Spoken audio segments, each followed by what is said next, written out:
The story of the Douglas SBD Dauntless did not begin with glory, it began with laughter. In the late 1930s, the world's great powers were arming for the skies. Germany's Luftwaffe boasted sleek dive bombers like the Ju-87 Stuka, screaming through the air with sirens that terrified soldiers below. Japan's Imperial Navy unveiled fast, agile carrier aircraft designed for offense and speed. And the United States Navy, still clinging to doctrines of battleships and torpedo planes, commissioned a dive bomber that looked, by all appearances, like a relic from another age. The Douglas SBD Dauntless was short, stubby, and slow. When foreign observers first saw it, they laughed. "It looks like a flying turtle," one Japanese pilot quipped. A German advisor stationed in Tokyo dismissed it outright.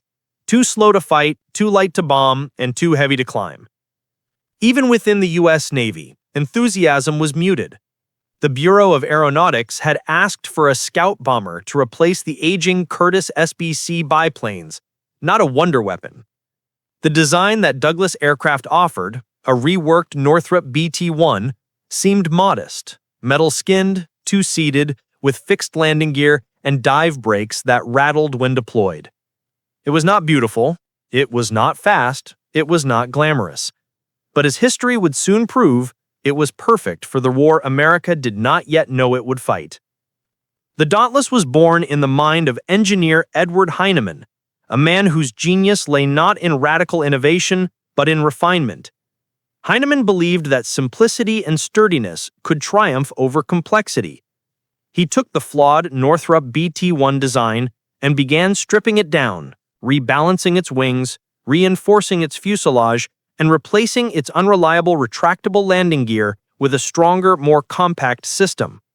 What emerged in 1938 was the Douglas SBD, Scout Bomber Douglas, a compact carrier-based aircraft built for precision rather than speed. Its Wright 1820-32 Cyclone radial engine produced only about 1,000 horsepower, far less than the fighters of the era, but its real weapon was its ability to dive. At the push of a lever, the pilot could open perforated dive brakes along the trailing edges of the wings, allowing the aircraft to plunge almost vertically without tearing itself apart. From 20,000 feet, an SBD could drop straight down at over 275 miles per hour, hold its line like an arrow, and release a bomb within 20 meters of its target. To sailors and engineers, it was a tool. To the enemy, it would become a nightmare. Yet in 1939, few believed it. The Dauntless entered production quietly. Its early versions, the SBD-1 for the Marines and the SBD-2 for the Navy, lacking armor, self-sealing fuel tanks, or heavy armament. Its defensive twin .30 caliber machine guns were little comfort against faster interceptors. Worse, the aircraft's range and payload were limited, and the landing gear had a habit of collapsing on rough carrier decks. Test pilots were unimpressed. "It flies like a rock," one said, after a hard landing on the USS Enterprise. But Heinemann and his team persisted. They understood something that the skeptics did not. War at sea was not about speed. It was about precision, discipline, and survival. The Dauntless was stable, forgiving, and predictable, qualities that could save a pilot's life when diving through flak and fire. While other aircraft required constant correction in a steep dive, the SBD held its line true, allowing its pilot to focus on the target instead of the controls. As 1940 dawned, Europe was engulfed in flames. Germany had unleashed its blitzkrieg, and Japan was carving an empire across Asia. The United States watched from across the ocean, still neutral, but preparing for the inevitable. At naval air stations in San Diego, Pensacola, and Pearl Harbor, young pilots began learning the art of dive bombing, a skill dismissed by many as outdated. They practiced rolling the Dauntless onto its back, pulling the nose toward the earth, feeling their bodies crushed under 5 times the force of gravity as the altimeter spun like a clock gone mad. They learned to hold steady until the target filled the sight, then pull out at the last possible second, the wings screaming in protest as the bomb tumbled toward its mark. For many, it was terrifying. For some, exhilarating. For all, it was training for a war that was closer than they knew. By 1941, the SBD-3 model was ready for deployment. It featured self-sealing fuel tanks, additional armor for the crew, and twin .50 caliber forward guns that gave it real bite. It could carry a 1,000-pound bomb beneath its fuselage, enough to cripple a warship. Still, critics remained. The Navy's fighter pilots mocked it as slow but dumb. Mechanics cursed its cramped engine bay. And when the Curtiss SBC Helldiver was announced, many assumed the Dauntless would soon be obsolete. But fate had other plans. On December 7, 1941, the sky above Pearl Harbor erupted in smoke and fire. Japan's air armada struck without warning, sinking battleships and killing thousands. At that very hour, a squadron of SBD Dauntlesses from the USS Enterprise was returning to Hawaii from patrol. As they approached Oahu, they flew directly into the chaos. Japanese Zeros dove out of the sun. In minutes, several SBDs were shot down, others damaged.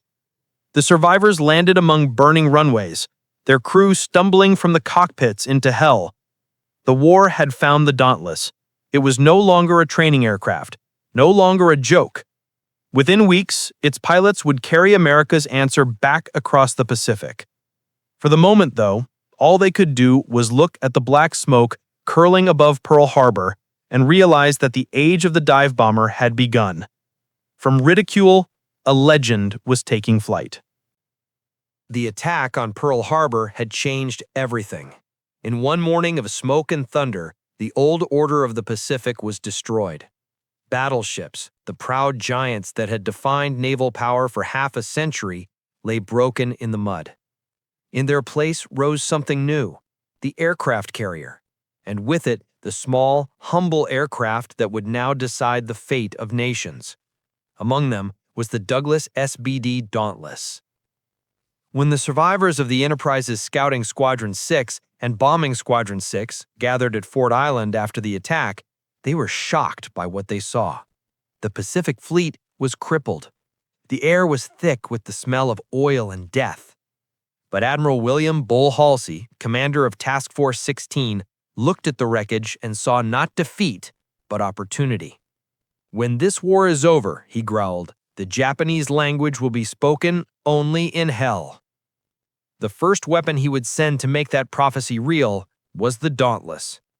Within weeks of Pearl Harbor, the U.S. Navy launched its first counterstrikes, not with battleships, but with carrier aircraft. The SBD-2s and SBD-3s from the Enterprise and Lexington became the vanguard of this new kind of warfare. In February 1942, they struck the Marshall and Gilbert Islands, bombing Japanese airfields and shipping. The results were modest, a few ships damaged, some installations destroyed, but for the first time since December 7th, the United States was hitting back. The SBD was proving itself, not through glamour, but through reliability. Unlike many early war aircraft, it could take punishment and bring its crew home. Its rugged structure absorbed bullets that would have shredded a Zero. Its self-sealing tanks prevented explosions that had doomed other planes. Pilots began to trust it. "She's slow," one said, "but she'll always get you home." Still, the Dauntless had to earn its place. It was neither the fastest nor the most powerful bomber in the fleet. Its climb rate was poor, and its defensive armament still left the rear gunner dangerously exposed. Yet what it offered was something no other aircraft could match: accuracy. While level bombers scattered their payloads over square miles of ocean, the Dauntless could dive almost vertically at a target and place a single 1,000-pound bomb squarely on the deck of a ship. It was, quite literally, a weapon of precision in a war of chaos. By early 1942, the Pacific had become a chessboard of islands, carriers, and uncertainty. Japan was on the offensive everywhere: the Philippines, Malaya, the Dutch East Indies. Their Zero fighters seemed unstoppable, and their carriers ruled the seas. The U.S. Navy, still reeling, needed a victory. It would find one in the unlikeliest of places: the Coral Sea. In May 1942, American codebreakers learned that Japan planned to invade Port Moresby in New Guinea. To stop them, Admiral Frank Jack Fletcher sent two carriers, the Lexington and the Yorktown, south to intercept. It would be the first carrier versus carrier battle in history. No battleships, no line of sight, just planes fighting planes over hundreds of miles of open ocean. On May 7th, Dauntlesses from Yorktown and Lexington found their first major prey, the light carrier Shoho. As clouds parted over the Solomon Sea, Lieutenant Commander William O. Birch led a formation of SBDs into a near-vertical dive. The Japanese ship below was already maneuvering desperately, anti-aircraft guns blazing, tracers climbing toward the falling bombers like fiery vines. Birch's voice came calmly over the radio. "All right, boys, let's get this little one." Bombs fell one after another, punching through the carrier's deck. In minutes, Shoho was engulfed in flame. As it rolled over and sank, one pilot, Lieutenant Commander Robert Dixon, radioed back to the fleet the words that became legend: "Scratch one flat top." It was the first Japanese carrier ever sunk by American forces. The Dauntless had delivered vengeance. But the price was high. Japanese A6M0s counterattacked savagely, ripping through American formations. Several SBDs were lost, their crews never found. The battle itself was indecisive. Both sides suffered heavy losses, including the sinking of Lexington. Yet, strategically, it was a victory for the Allies. Japan's advance towards Australia had been stopped. The Dauntless had done its job. It had hit hard, endured, and returned to tell the tale. In the weeks that followed, word spread across the fleet. Pilots who had once mocked the SBD now requested it. Mechanics who had cursed its simplicity began calling it the old reliable. The Navy's faith in the dive bomber doctrine was restored. And Heinemann, the quiet engineer who had built the plane, received telegrams from commanders thanking him for the best damn ship killer in the Pacific. Yet no one could have guessed what was coming next. In June 1942, the U.S. Navy intercepted Japanese plans to strike Midway Island, a small atoll in the middle of the Pacific, halfway between Hawaii and Japan. The Japanese, confident and unchallenged, sent four of their finest carriers, Akagi, Kaga, Soryu, and Hiryukyu.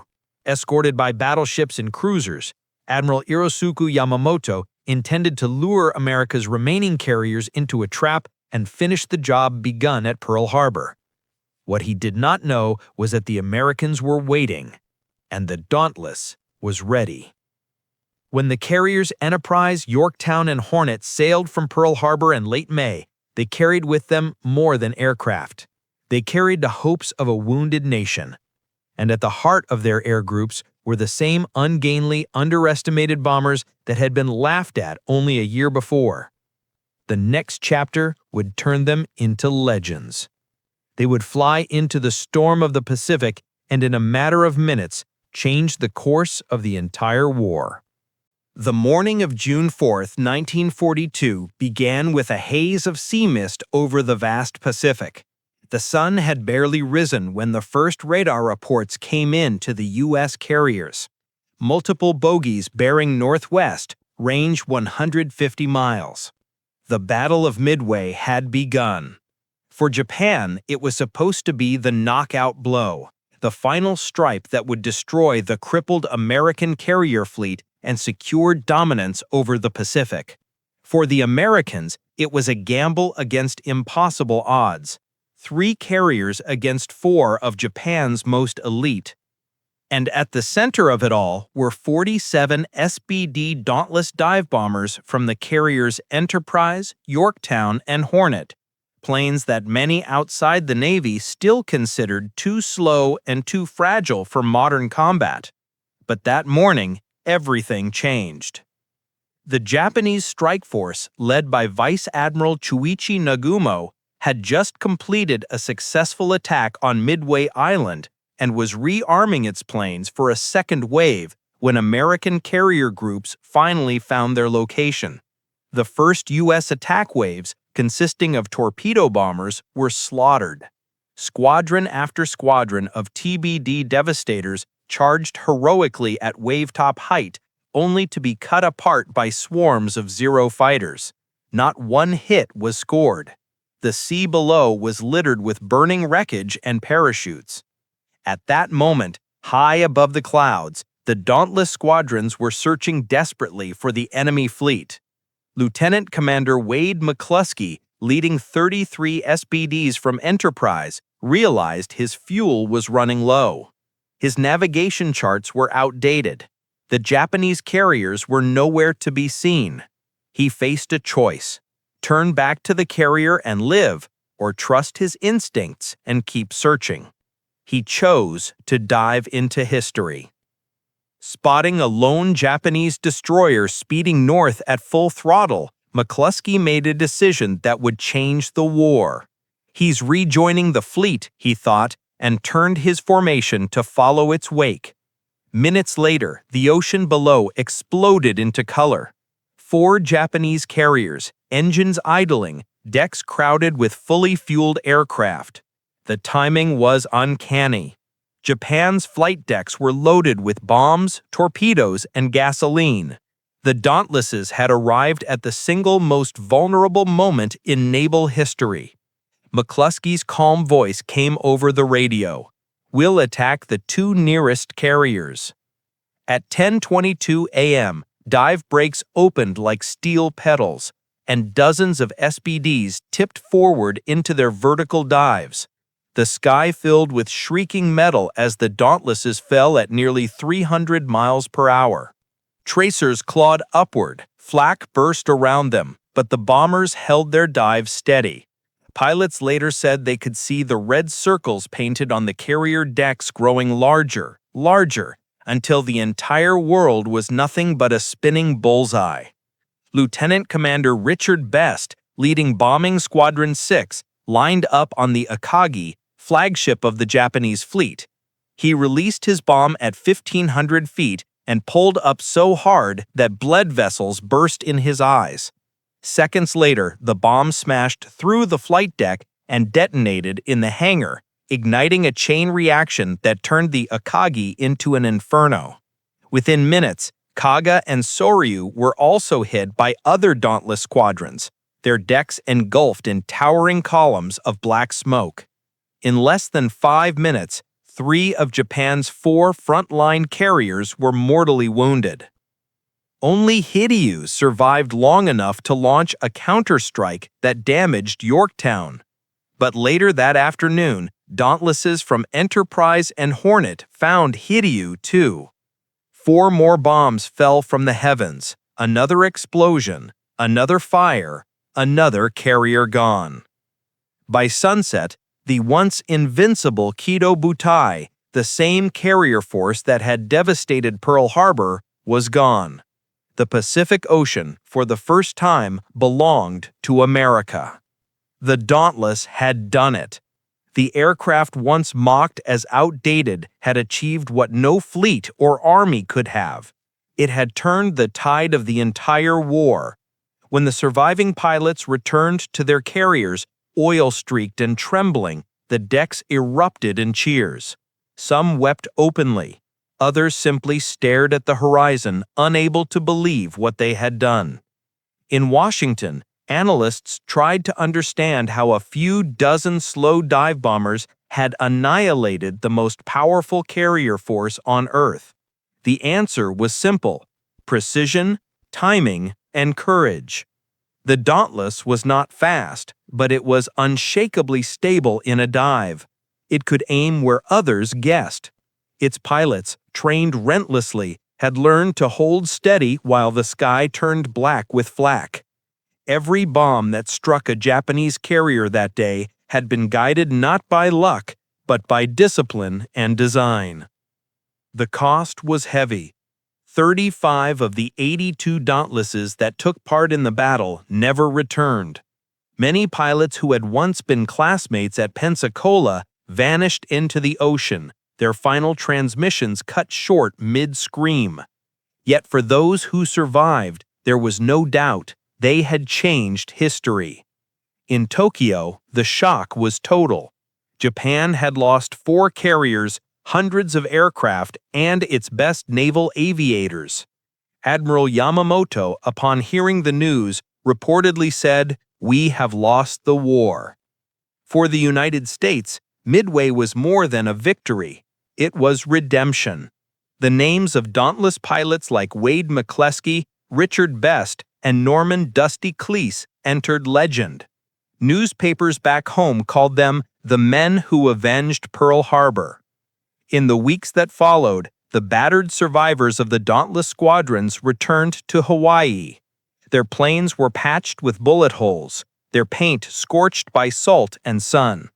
Mechanics gathered around the SBDs in silence, running their hands along the rivets and fuselage as though touching sacred relics.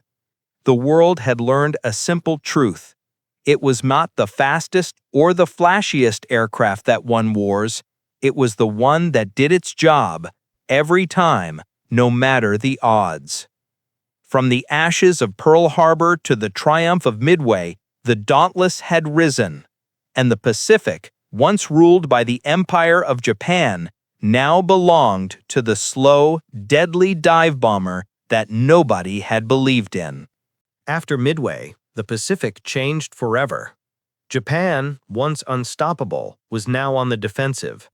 Its great fleet was shattered, its veteran pilots lost, and its factories struggling to replace them. But for the Americans, the victory was only the beginning. The road to Tokyo would stretch across thousands of miles of ocean, from island to island, base to base. To win, the United States needed a weapon that could strike hard, endure long, and bring its men home. That weapon was the SBD Dauntless, now became the daily workhorse of the Pacific War. From 1942 to 1944, it flew from every major U.S. carrier: Enterprise, Saratoga, Yorktown, Wasp, Hornet, and from makeshift coral airstrips across the Solomon Islands. The Dauntless was everywhere. At dawn, its engines rattled the palms of Guadalcanal. At dusk, its silhouette crossed the flaming skies over Bougainville. While the world celebrated the thunder of the heavy bombers and the glamour of fighters, the SBD quietly carried the burden of victory. SB-2C Helldiver, but the transition was disastrous. The Helldiver was faster, yes, but unstable and temperamental. Pilots hated it, mechanics cursed it. Meanwhile, the Dauntless, simple, forgiving, and tough, just kept flying. Into its finest form, the SBD-5, fitted with a more powerful Wright 1820-60 engine, delivering 1,200 horsepower, twin .50 caliber forward guns, and improved bomb racks capable of carrying a 1,000-pound bomb beneath the fuselage and 250-pounders under the wings. It was still not fast by any measure, but it no longer needed to be. The Dauntless was a surgeon's scalpel in a world destroy and return. Formation barely 100 feet above treetops, their wings brushing the mist as they hunted Japanese convoys. Over the islands of the Solomons, they dove into storm clouds of flak, releasing bombs that found their marks with uncanny accuracy. Their pilots called themselves the slow but deadly, turning what had once been mockery into a badge of hung in the balance. SBDs became legends. Every day they launched from Henderson Field, nicknamed Cactus Air Force, to strike Japanese ships reinforcing their troops. In the fierce naval battles off Savo Island and the Santa Cruz Islands, SBD squadrons sank or crippled numerous Japanese warships, including the carrier Hyo, the heavy cruiser Kinugaza, and multiple destroyers. They attacked in rain, in darkness, and through tropical squalls that shredded visibility.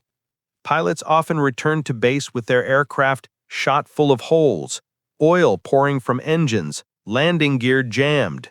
Yet they made it home.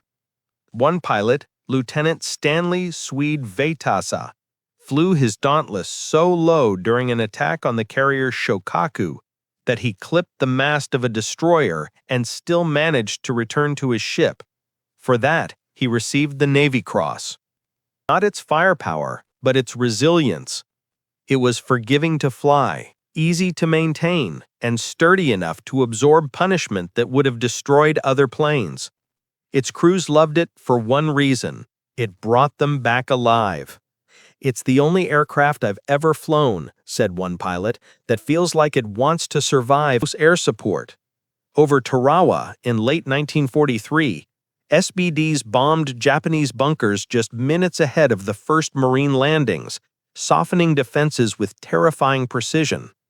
During the brutal campaign at Bougainville, they pounded artillery positions hidden in the jungle canopy.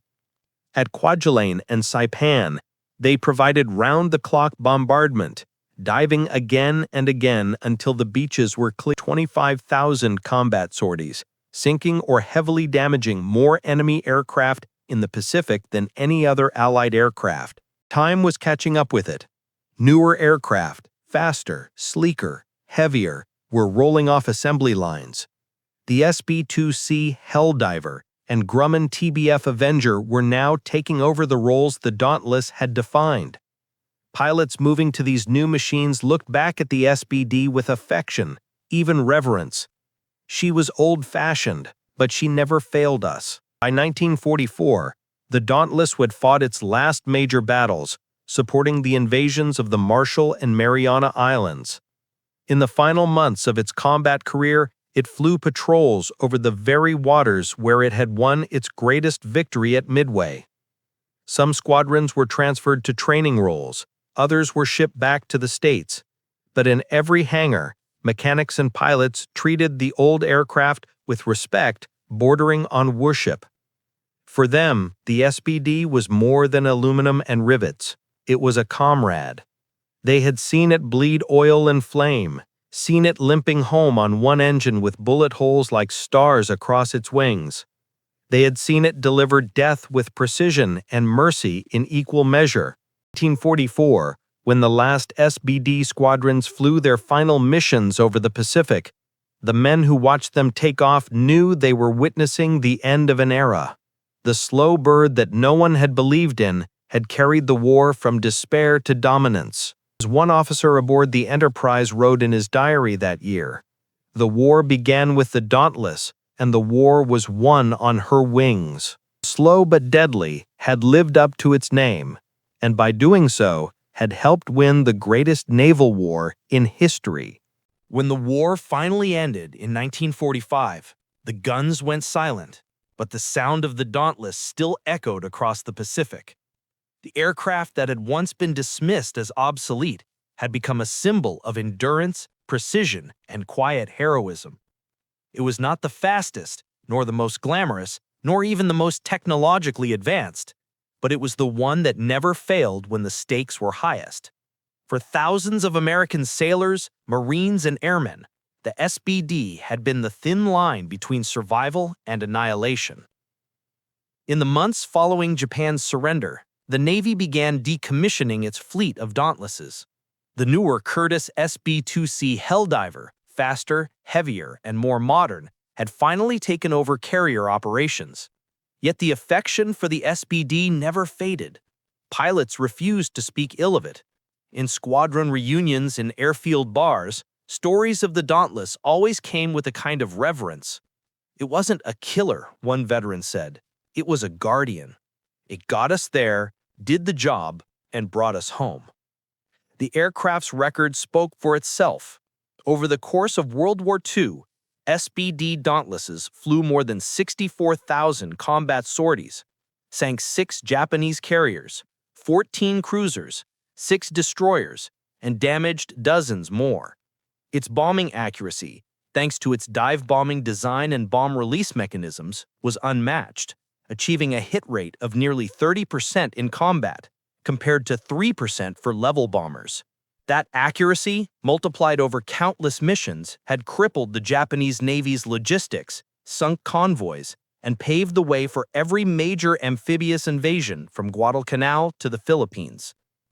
But beyond statistics, the Dauntless carried a symbolic weight that few aircraft ever have. It was the weapon of transformation, the aircraft that proved the age of the carrier had come.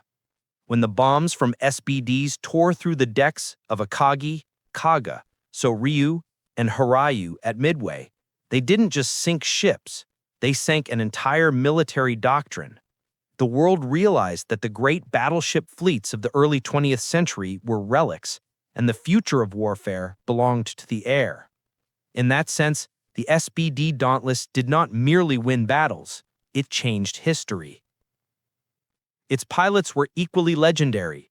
Names like Wade McCluskey, Richard Best, and Dusty Cleiss became immortal in naval lore.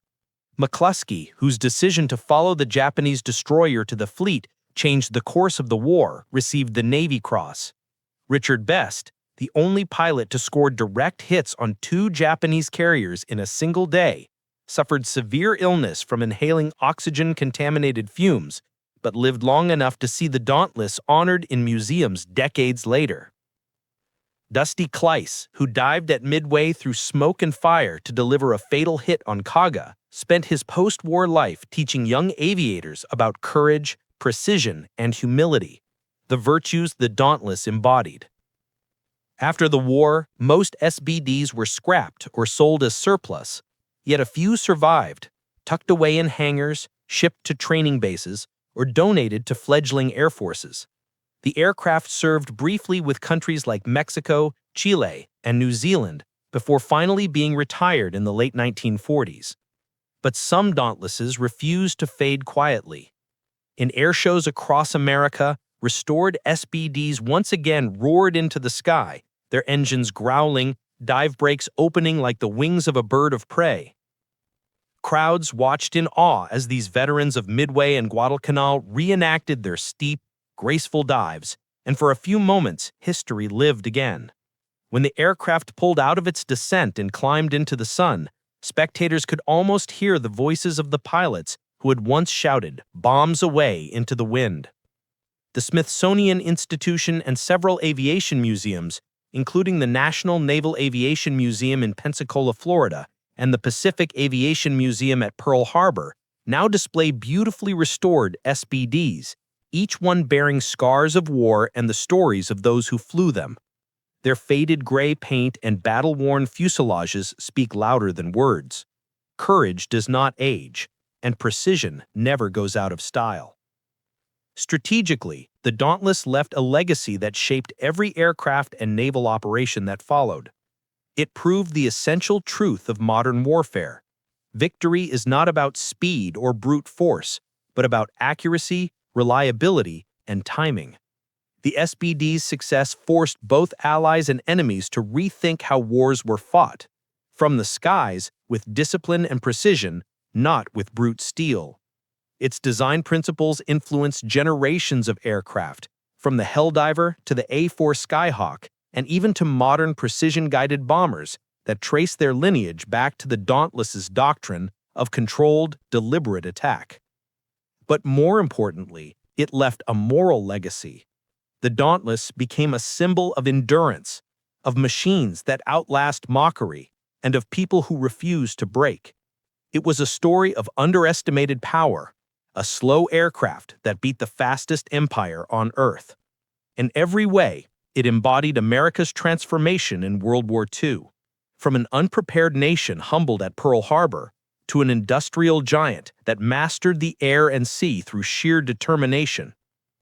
Today, less than 24 Dauntlesses remain airworthy. Each one, when its engine starts, sends a shiver down the spine of anyone who knows its story.